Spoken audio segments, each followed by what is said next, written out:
মাত্র 1.5 মাস আগে লঞ্চ হওয়া এই Motorola G85 5G স্মার্টফোনটা এখন আপনি ব্র্যান্ড নিউ ২৭,৫০০ টাকায় কিনতে পাবেন। তবে একটা জিনিস মাথায় রাখবেন, এই দাম কিন্তু সবসময় ওঠানামা করে। সো অ্যাকচুয়ালি কিনতে গেলে হয়তো বা ২-৫০০ টাকা কম বেশি হতে পারে। তবে আজকে ভিডিওতে যে প্রশ্নের উত্তরটা আপনাদের জন্য থাকবে সেটা হচ্ছে এইটা ২৭,৫০০ টাকায় ভ্যালু ফর মানি কিনা, এবং আরেকটা পার্সপেক্টিভ থাকবে সেটা হচ্ছে আমি তো প্রিয়ন ফোনগুলো রিভিউ করি, আপনারা সবাই কম বেশি জানেন। সো এই বাজেটে ২৭,৫০০ টাকায় আপনার পুরাতন ফোন কেনা উচিত নাকি এই নতুন ফোনটা কেনা উচিত, ভালো মন্দ দিকগুলো আজকে বলবো। তবে ভিডিও শুরু করার আগে আমি ধন্যবাদ দিতে চাই SMS গ্যাজেটকে। তারা আমাকে এই রিভিউ ইউনিটি প্রোভাইড করে সহায়তা করেছে। তাদের কাছ থেকে আপনারা এই ফোন বা যে কোনো ব্র্যান্ড নিউ ফোন কিন্তু কিনে ফেলতে পারবেন। তাদের শোরুম যমুনা ফিউচার পার্ক বসুন্ধরাতে আছে, বা অনলাইনেও কিন্তু আপনারা পারচেস করতে পারেন। বিস্তারিত এই ভিডিওর ডেসক্রিপশনে আমি দিয়ে দিয়েছি। সো এবার আমি Motorola G85 5G স্মার্টফোনটা নিয়ে কথা বলতে চাই। তো প্রথমে এটার বক্সে কি কি আছে একটু দেখাইনি। দেখেন, এটা খুবই সিম্পল একটা প্যাকেজিং এখানে আছে, এবং যদি বক্সটা আপনি খুলেন, বক্সটা খুললে এর মধ্যে প্রথমেই আপনি উপরে পাচ্ছেন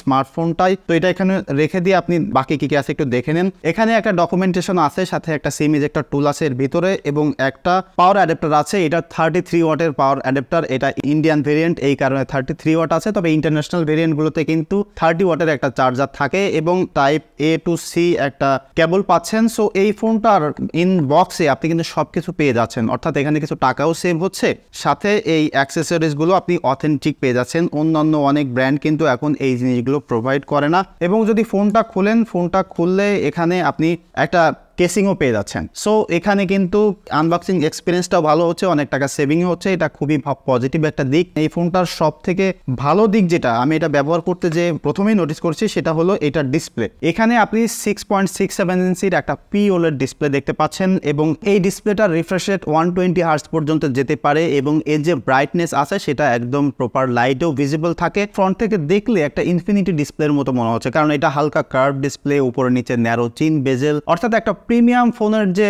স্পেসিফিকেশন রিকোয়ার্ড একটা ডিসপ্লের জন্য সেটা কিন্তু এটাতে আছে। অর্থাৎ এই বাজেটে যে ফোনটা আপনি কিনতেছেন তার জন্য এটা একদম টোটালি ভ্যালু ফর মানি, একদম ফ্রন্ট থেকে দেখলে কিন্তু এটা বলাই যায়। এবং এইটার প্রোটেকশনে কিন্তু গরিলা গ্লাস 5 ব্যবহার করা হয়েছে। এই ডিসপ্লে সেকশন কিন্তু এই ফোনটার একটা বিগার কি সেলিং পয়েন্ট হতে পারে। এবং এই যে ডিসপ্লেটার উপরে ছোট্ট একটা ক্যামেরা কাট আউট আপনি দেখতে পাচ্ছেন, এখানে 32 মেগাপিক্সেল একটা সেলফি ক্যামেরা আছে, এবং ফেস আনলক কাজ করে ক্যামেরার মাধ্যমে। তাছাড়া ফোনের নিচের দিকে এখানে আপনি একটা অপটিক্যাল ফিঙ্গারপ্রিন্ট সেন্সর পাচ্ছেন, এটা খুব অ্যাকুরেটলি কাজ করে। তবে এটা পজিশনটা একটু নিচের দিকে, বাট এই ফোনটার হ্যান্ড ফিলটা ভালো থাকার কারণে এটা ইউজ করতে গেলে খুব বেশি সমস্যা হয় না। এবং ফোনটার যদি আপনি পিছনের সাইডে দেখেন এখানে টোটাল একটা লেদার ফিনিশ রয়েছে। এটা ক্যামেরায় কেমন বুঝতে পারতেছেন জানি না, তবে এই জিনিসটা আমি এর আগেও 50 ফিশনের ভিডিওতে বলেছি যে এটা কিন্তু আসলে খুব বেশি লং টাইমে ডিউরেবিলিটি হবে বলে আমার মনে হয় না, কারণ এটা ব্যবহার করতে গেলে দেখেছি ইজিলি ময়লা দাঁড়িয়ে যায়। সো কভার কেসিং এগুলো ব্যবহার করা লাগবে। এবং এই ডিজাইনটা, এটা কিন্তু Motorola এখন একটা ইউনিক ডিজাইন। এই ডিজাইনটা আপনি অন্যান্য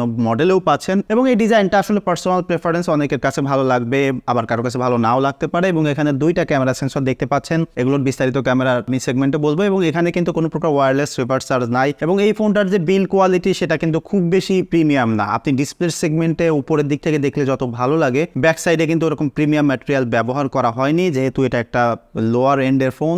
এবং এই ফোনটার যে ফ্রেমটা দেখতে পাচ্ছেন এটা কিন্তু প্লাস্টিকের একটা ফ্রেম, এবং এই ডান সাইডে উপরে ভলিউম বাটন, নিচে পাওয়ার বাটন। বটমে দেখলে এখানে আপনি একটা টাইপ সি চার্জিং পোর্ট দেখতে পাচ্ছেন। এটার দুইটা ভেরিয়েন্ট, একটা ইন্টারন্যাশনাল এবং ইন্ডিয়ান। তো ইন্ডিয়ানটায় 33 ওয়াটের চার্জার পেয়ে যাবেন, কিন্তু ইন্টারন্যাশনালটায় অনলি 3 ওয়াটের একটা ডিফারেন্স। এই মানে ইনকনসিস্টেন্ট বা এই আনরিলায়েবল ব্যাপারটা ব্র্যান্ডগুলো কেন করে আমি জানি না, যে 2-3 ওয়াটের জন্য একটা ভেরিয়েন্ট ক্রিয়েট করে এবং কাস্টমারদের মাঝে একটা কনফিউশন ক্রিয়েট করে। এইগুলো আসলে আমার মনে হয় যে কোম্পানিগুলোকে আসলে বের হয়ে আসা উচিত, মানুষকে আসলে এত কনফিউজ না করা। এবং এইসব ব্র্যান্ডের ফোনগুলো আমি দেখেছি মানে মোস্টলি যেটা করে যে একই ফোন একই জিনিস বিভিন্ন মডেল বের করে, কোনটা S লাগায় দেয়, কোনটা প্রো লাগায় দেয়, কোনটা আলট্রা লাগায় দেয়। এগুলো আসলে মানুষকে কনফিউজ করা। জাস্ট ক্লিয়ার 2-3টা মডেল রিলিজ করা উচিত। অনেক কথা বলে ফেললাম। এটাতে স্টিরিও স্পিকার আছে, সাউন্ড কোয়ালিটি খুব সুন্দর, এখানে আসলে সমস্যা হবে না। এবং এখানে যে সিম স্লটটা দেখতে পাচ্ছেন, এখানে হাইব্রিড সিম স্লট, অর্থাৎ আপনি চাইলে দুইটা সিম ব্যবহার করতে পারবেন বা একটা SD কার্ড ব্যবহার করতে পারবেন। এটা খুবই ভালো একটা ফিচার যাদের আসলে স্টোরেজের বেশি প্যারা থাকে। এবং যদি আপনি এই ফোনটার বাম সাইডে দেখেন, এখানে কোনো কিছুই নাই। উপরের দিকে এখানে ডলবি অ্যাটমস লেখা আছে, এবং এখানে একটা সেকেন্ডারি নয়েজ ক্যান্সেলেশন মাইক রয়েছে। তো ডিজাইনের দিক থেকে এই ফোনটা হাতে ধরলে কিন্তু সুপার কমফোর্ট একটা ডিজাইন, খুব লাইট ওয়েটের একটা ফোন, এবং খুব স্লিম হওয়ার কারণে হাতের মধ্যে ধরেও খুব মজা পাওয়া যায়, এবং ইউজ করতেও আসলে ভালো লাগে। ওয়ান হ্যান্ডেও ব্যবহার করতে কোনো সমস্যা হয় না। তবে মেইন কনসার্ন যেটা সেটা হচ্ছে যে আদেও কি এটা আসলে 3-4 বছর একাধারে ব্যবহার করা যাবে কিনা, বা যদিও ব্যবহার করা যায় তাহলে এটার অবস্থা আসলে কি হবে সেটা লং রানে গেলে আমরা আসলে দেখতে পারবো। এটার লং টার্ম একটা ভিডিও হোপফুলি ইন ফিউচারে নিয়ে আসবো। এবং যদি পারফরমেন্সের কথা বলি, দেখেন এই ফোনটাতে ব্যবহার করা হয়েছে স্ন্যাপড্রাগনের 6S Gen 3 এর একটা প্রসেসর। এটা 6 ন্যানোমিটার একটা ফ্যাব্রিকেশন। সো এই প্রসেসরটা খুব বেশি পাওয়ারফুল না। আপনি মানে যদি রেগুলার আমার ভিডিও দেখে থাকেন তাহলে আপনি জেনে থাকবেন যে এখনকার প্রসেসরগুলো কিন্তু মোস্টলি ম্যাচিউর হয়ে গেছে, মানে ডেইলি টাস্কিংয়ের জন্য যে কোনো প্রসেসরই আসলে ক্যাপাবল। সেই হিসেবে এটা আপনি নর্মাল ইউসেসের জন্য আসলে খুব ইজিলি চালায় নিতে পারবেন। এটার সাথে 8GB র্যাম রয়েছে, কোনোটায় 12GB র্যাম রয়েছে, এবং এটার স্টোরেজ রয়েছে UFS 2.2। সো স্টোরেজটা একটু স্লোয়ার আছে। ডেফিনেটলি এটা কস্ট কাটিং তো করা হবেই, কম দামের ফোন।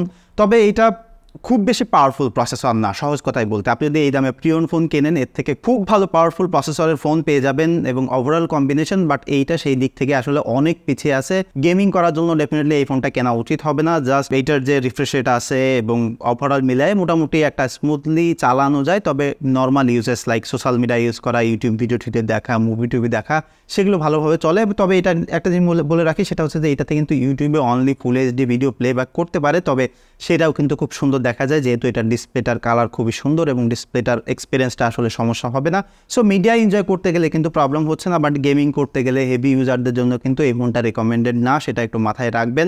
এই বাজেটে আপনি প্রিয়ন ফোন কিন্তু কিনতে পারেন, পারফরমেন্স সেন্ট্রিক ফোন চাইলে। এবং যদি ক্যামেরার কথা বলি, দেখেন এখানে দুইটা ক্যামেরা সেন্সর পিছনে দেখতে পাচ্ছেন। একটা 8 মেগাপিক্সেলের আলট্রা ওয়াইড সেন্সর আছে এবং একটা মেইন সেন্সর 50 মেগাপিক্সেলের, সেটা সনির সেন্সর। এই সেন্সরটা খুবই ভালো এবং এর আগে আমি মোটরোলার ফোন ব্যবহার করেছি, সেখানেও এক্সপিরিয়েন্স ক্যামেরা ভালো ছিল। তবে এই ফোনটাতে আসলে সহজ কথায় বলতে গেলে ক্যামেরার এক্সপিরিয়েন্স ভালো না। আমি অনেক ছবি তুলেছি, এত ছবি দেখিয়ে এবং কথা বলে শুধু শুধু সময় নষ্ট করতে চাই না। তার কারণ হচ্ছে এটা ক্যামেরা আসলে এরকম আহামরি এক্সপেকটেশন রেখে এই ফোনটা কেনা যাবে না। এইটার বেশ কিছু প্রবলেম আছে, তার মধ্যে মেইন দুইটা কনসার্ন। সেটা হলো একটা ক্যামেরার অ্যাপসটা, এটা লেন্স শিফটিংয়ে অনেক স্লোয়ার, একদম রান অ্যান্ড গান টাইপের, বা একটু দ্রুত ছবি তুলতে গেলে যারা ফোন টোন একটু ফাস্ট ইউজ করতে চান তাদের জন্য ভালো লাগবে না, বিরক্ত লাগবে। আমি পার্সোনালি ছবি তুলতে যেয়ে বিরক্ত হয়েছি। লেন্স শিফটিং এক জায়গা থেকে এক জায়গায় গেলে বা ক্যামেরার মুড চেঞ্জ করলে এটা অনেক স্লো হয়। তবে এটা হোপফুলি একটা সফটওয়্যার আপডেটের মাধ্যমে হয়তো বা ঠিক করে ফেলা সম্ভব। তবে এটার পিকচার কোয়ালিটিতে অনেক বড় সমস্যা আছে। সেটা হচ্ছে যদি আপনি প্রপার লাইটেও ছবি তোলেন তাহলেও দেখবেন যে এই ছবির কালার ফ্রিঞ্জিং চলে আসে, গাছ বা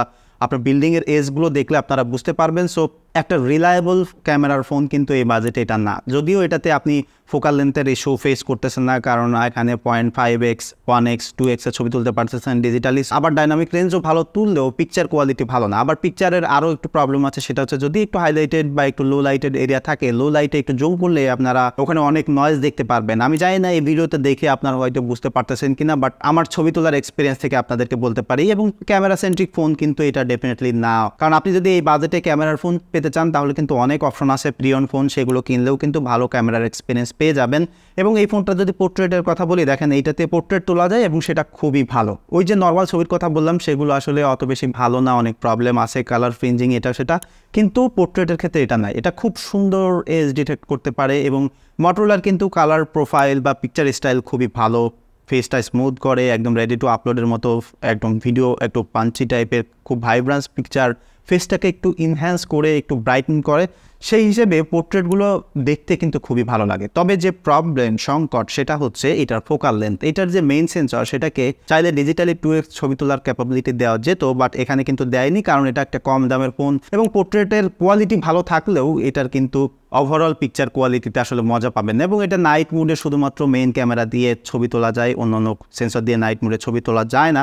সো সেই হিসেবে এটার পিকচার কোয়ালিটি আসলে খুব বেশি ভালো না। আপনি যদি ব্র্যান্ড নিউর সাথে কম্পেয়ার করেন তাহলে হয়তো বা এটা কি পজিশন আছে I am not sure, because এই বাজেটে এখনও সব ব্র্যান্ড নিউ ফোন আমি ব্যবহার করিনি, তবে করে ফেললে আপনাদেরকে একটা আইডিয়া দিতে পারবো। তবে এখনও পর্যন্ত এই মুহূর্তে যেটা বলতে পারি সেটা হচ্ছে যে এই বাজেটে ক্যামেরা সেন্ট্রিক বা পারফরমেন্স সেন্ট্রিক ফোন নিতে চাইলে প্রিয়ন ফোন কেনা উচিত। এবং এটা যদি সেলফি ক্যামেরার কথা বলি, দেখেন এই ফোনটার ক্যামেরা সেগমেন্টে যদি আমি ভালোর কথা বলি তাহলে ডেফিনেটলি বলবো এটার সেলফি ক্যামেরাটা ভালো। এটাতে 32 মেগাপিক্সেলের একটা সেলফি ক্যামেরা আছে, সেটা দিয়ে খুব সুন্দর সেলফি পাওয়া যায়। মোটরোলা S50 ফিউশনের কাছাকাছি ছবি পাওয়া যায়, খুব ভালো ডাইনামিক রেঞ্জ ক্যাপচার করে, কালার ফ্রিঞ্জিং থাকে না এবং ডিটেইলও ভালো থাকে। ওভারঅল ব্যাক ক্যামেরার যে সংকটটা সেটা কিন্তু সেলফি ক্যামেরাতে পূরণ করে। এখানে সেলফি ক্যামেরা যেটা আছে সেটা এই বাজেটে এই ফোনের সাথে অন্যান্য ফোনের সাথে মানে আপনি কম্পেয়ার করতে পারবেন না, তবে এইটা যা আছে স্টিল এই ফোনটার সাথে আপনি মানিয়ে নিতে পারবেন। আপনার কাছে মনে হয় না যে হতাশার কোনো কারণ থাকবে। এবং এটার ভিডিও কোয়ালিটির কথা যদি বলি, দেখেন এইটাতে অনলি ফুল এইচডি ভিডিও করা যায় 30 ফ্রেম পর্যন্ত সব সেন্সর দিয়ে। ভিডিও স্যাম্পল দিয়ে দিচ্ছি, আপনারা দেখেন তাহলে বুঝতে পারবেন। এইটা হলো ফোনটার ভিডিও স্যাম্পল। এখন আপনারা আলট্রা ওয়াইডের সেন্সরে দেখতে পাচ্ছেন, তো এইটা দিয়ে আপনার সর্বোচ্চ ফুল এইচডি 60 ফ্রেম পর্যন্ত শ্যুট করতে পারবেন। এবং এখানে যে ফোকাল লেন্থটা আপনারা দেখতে পাচ্ছেন সেটা কিন্তু খুবই ওয়াইড আছে এবং মোটামুটি ভালো। কিন্তু এখানে আমি স্ক্রিনে দেখতে পাচ্ছি যেহেতু এটার স্ক্রিনটা অর্থাৎ ডিসপ্লেটা খুবই ভালো, সো কেমন সাউন্ড ক্যাপচার করে এবং স্টেবিলিটি কেমন সেটা আপনারা দেখতে পারতেছেন হোপফুলি। তবে এই ফোনটাতে যে প্রবলেম আছে সেটা হচ্ছে, দেখেন আমি যদি এটা জুম করতে চাই তাহলে আমাকে এভাবে আসলে ডিজিটালি জুম করতে হচ্ছে। তো ডিজিটালি জুম করার কারণে এখানে একটু জুম আপনি ভিউ পেয়ে যাচ্ছেন, বাট এটা কিন্তু লেন্স শিফট হয়নি, অর্থাৎ যে মেইন সেন্সরটা আছে সেটাতে শিফট হয়নি। অর্থাৎ আপনি যখন ভিডিও করবেন কন্টিনিউয়াসলি তখন লেন্স শিফট করতে গেলে আপনাকে ভিডিও কেটে দিয়ে অন্য সেন্সর আবার শিফট করতে হবে। সো আমি একটু কেটে দিয়ে মেইন সেন্সরের একটা ভিডিও স্যাম্পল আপনাদেরকে দিয়ে দিচ্ছি। এখন আপনারা দেখতে পাচ্ছেন মেইন সেন্সরের ভিডিও স্যাম্পল। এখানে এটাতেও আসলে ডিজিটালি জুম করা যায়। দেখুন 2x এ গেলাম, আবার 1x এ ফিরে এলাম। তো এইটা আসলে ভিডিও করতে যে বা ফোনটা ব্যবহার করতে যেটা মানে রিয়েলাইজ হলো এবং সবাই হোপফুলি সবাই বুঝতে পারবেন, সেটা হচ্ছে যে এটা আসলে ভিডিওগ্রাফিক বা সেন্ট্রিক বা যারা আসলে ভিডিও টিডিও করতে চান তাদের জন্য এরকম ফোন না। এই ফোনটা না কিনে আপনারা একটা প্রিয়ন ফোন কিনতে পারেন। এটা কিন্তু ফোনটা আসলে একটা নর্মাল ইউসেজের জন্য একটা ফোন। তো এইটা নিয়ে আসলে ভিডিওর হাই হোপ রাখার কোনো স্কোপই আমি আসলে দেখি না। এটা হলো ফোনটার সেলফি ক্যামেরার ভিডিও স্যাম্পল। এই ফোনটা দিয়ে আপনি সর্বোচ্চ ফুল এইচডি 30 ফ্রেম পর্যন্ত শ্যুট করতে পারবেন। তো যেমনটি বলছিলাম, এটা কিন্তু আসলে ভিডিও সেন্ট্রিক ফোন না। তো এই ফোনটা যারা কিনবেন তাদের কিন্তু ভিডিওগ্রাফি করার জন্য বা ভিডিওর প্রতি এক্সপেকটেশন থাকলে আপনার কেনা ভুল হবে। এই বাজেটে আমি ব্র্যান্ড নিউ ফোনকে সাজেস্ট করবো না। আপনারা যারা আসলে ভিডিওগ্রাফি করতে চান তারা একটা প্রিয়ন ফোন দেখতে পারেন। তবে এইটার ভিডিও কোয়ালিটি ওভারঅল কেমন আছে, কেমন সাউন্ড ক্যাপচার করে, হোপফুলি একটা আইডিয়া আপনারা পেয়ে গেলেন। এবার আসি যে এই ফোনটার ব্যাটারি এক্সপিরিয়েন্স কেমন। দেখেন এই ফোনটাতে 5000 mAh একটা ব্যাটারি ব্যবহার করা হয়েছে, 33 ওয়াট পর্যন্ত ফাস্ট চার্জ করতে পারে। তবে এইটার ব্যাটারি এক্সপিরিয়েন্স দারুণ। আমি হেভি ইউজ করে 6.5 ঘন্টা স্ক্রিন অন টাইম পেয়েছি। সো এই ফোনটা কিনলে ব্যাটারি ব্যাকআপ নিয়ে কোনো সমস্যা নাই। যত হেভি ইউজারই হয়ে থাকেন না কেন, ব্যাটারি ব্যাকআপ কিন্তু আপনাকে ডে লং ব্যাকআপ দিতে পারবে এবং নর্মাল ইউজার হইলে আপনি কিন্তু একদিনেরও বেশি ব্যাটারি ব্যাকআপ পেয়ে যাবেন। তো এখন ফাইনাল যে কথা সেটা হচ্ছে এই ফোনটা কি ভ্যালু ফর মানি বা কারা এই ফোনটা কিনবেন। দেখেন সহজ প্রশ্নের উত্তর, আপনি যদি নর্মাল ইউজার হয়ে থাকেন, মিডিয়া এনজয় করতে চান, সোশ্যাল মিডিয়া ইউটিউব ভিডিও টিডিও দেখতে চান এবং মোস্টলি একটা ব্র্যান্ড নিউ ফোন কিনতে চান, বেশ লম্বা সময় ধরে নিশ্চিন্তে ব্যবহার করতে চান, তাহলে কিন্তু এই ফোনটা আপনি কিনে ফেলতে পারেন। বাট আপনি যদি পারফরমেন্স, ক্যামেরা, ভিডিও এগুলোকে প্রায়োরিটি দিয়ে এই বাজেটে ফোন কিনতে চান তাহলে কিন্তু ভাই এই ফোনটা কেনা ঠিক হবে না। সো এইটা ছিল মূলত আমার পার্সোনাল এক্সপিরিয়েন্স, Motorola G85 5Gর এক্সপিরিয়েন্স। আপনারা যদি এই ফোনটা কেউ ব্যবহার করেন তাহলে আপনাদের এক্সপিরিয়েন্স কমেন্ট করে জানাবেন। দেখা হচ্ছে পরবর্তী ভিডিওতে। সে পর্যন্ত সবাই সুস্থ থাকবেন, ভালো থাকবেন। ধন্যবাদ সবাইকে।